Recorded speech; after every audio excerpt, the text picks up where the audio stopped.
एक अद्भुत सत्य की खोज। धूल से अटी पड़ी संकरी गलियों में से निकलते हुए गौरव ने एक गहरी सांस ली। यह यात्रा उसकी जिंदगी की सबसे महत्वपूर्ण यात्रा थी। वह एक छोटे से गांव का रहने वाला साधारण लड़का था, लेकिन उसकी आंखों में बड़े सपने थे।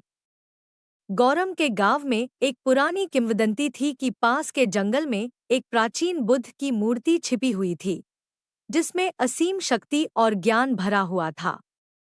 यह मूर्ति केवल उसी को मिलती थी जो सच्चे दिल से इसकी खोज करता था। गौरव ने बचपन से ही इस कहानी को सुनते हुए अपने जीवन का लक्ष्य बना लिया था कि वह इस मूर्ति को खोजेगा और गांव में ज्ञान और समृद्धि लाएगा।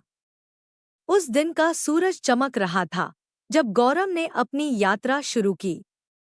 गांव के लोगों ने उसे विदा किया और उसकी मां ने उसके माथे पर तिलक लगाया।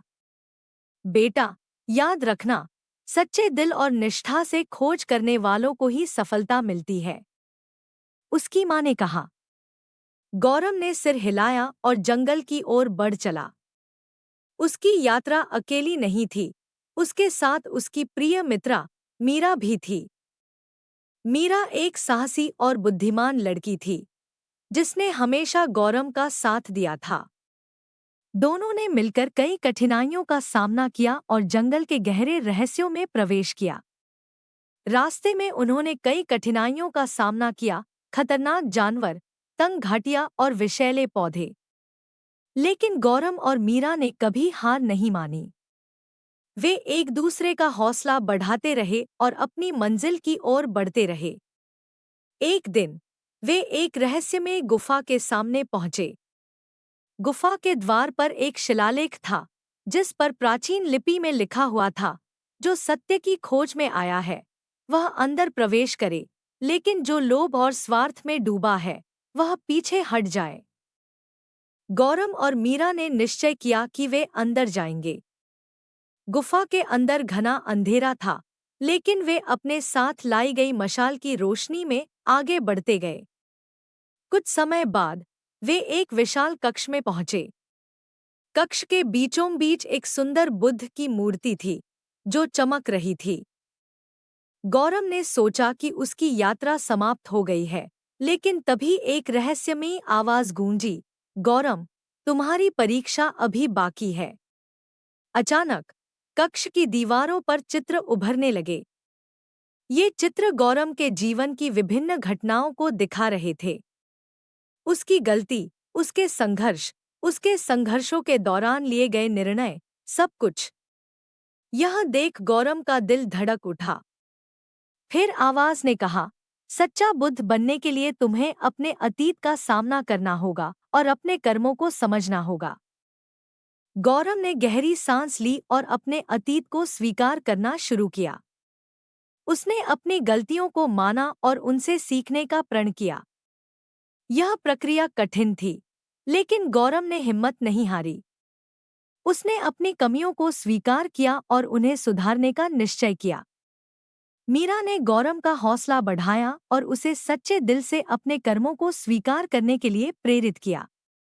धीरे धीरे गौरव की समझ बढ़ती गई और उसने अपने अतीत की सभी घटनाओं को एक नई दृष्टि से देखना शुरू किया। अंततः गुफा की दीवारों पर चित्र मुरझा गए और एक नई रोशनी चमक उठी। मूर्ति के पास एक किताब प्रकट हुई, जिस पर लिखा था, ज्ञान का वास्तविक स्रोत अपने भीतर है। गौरव ने किताब को उठाया और उसमें लिखे शब्दों को पढ़ा। उसमें लिखा था, सच्चा ज्ञान और शक्ति आत्मस्वीकृति और आत्मसमर्पण में है। जब तक तुम अपने भीतर के सत्य को नहीं समझोगे, तब तक तुम्हारी खोज अधूरी रहेगी। गौरव को समझ में आ गया कि बुद्ध की मूर्ति केवल एक प्रतीक थी। असली ज्ञान और शक्ति उसके भीतर ही थे। उसने अपनी यात्रा की सफलता को समझा और महसूस किया कि वह अब एक नए दृष्टिकोण से जीवन को देख सकता है। गौरव और मीरा ने गांव लौटने का निर्णय किया। उन्होंने मूर्ति को नहीं ले जाने का निश्चय किया, क्योंकि वे समझ चुके थे कि असली खजाना उनके भीतर है। गांव पहुंचकर उन्होंने अपनी कहानी सबको सुनाई और अपने अनुभवों को साझा किया। गांव के लोग गौरम और मीरा की कहानी सुनकर प्रेरित हुए। उन्होंने समझा कि सच्चा ज्ञान और शक्ति किसी बाहरी वस्तु में नहीं, बल्कि हमारे भीतर ही है। गौरम ने गांव में शिक्षा और जागरूकता का प्रचार करना शुरू किया, और मीरा ने लोगों को जीवन में सकारात्मक दृष्टिकोण अपनाने की प्रेरणा दी। गौरम की यात्रा ने उसे एक नए व्यक्तित्व में ढाल दिया था। उसने अपने अनुभवों से सीखा कि सच्ची सफलता आत्मस्वीकृति और आत्मसमर्पण में है। उसने अपनी जीवन यात्रा को एक नई दिशा दी और अपने गांव को एक नई ऊंचाई पर पहुंचाया।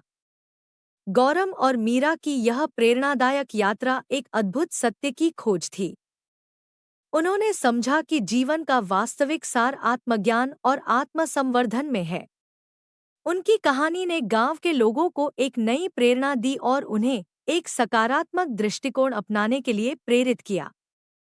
इस प्रकार गौरम बुद्ध की यह प्रेरणादायक यात्रा केवल एक मूर्ति की खोज नहीं थी, बल्कि आत्मज्ञान और आत्मसंवर्धन की एक अद्भुत यात्रा थी, जिसने उसे और उसके गांव को एक नई दिशा दी।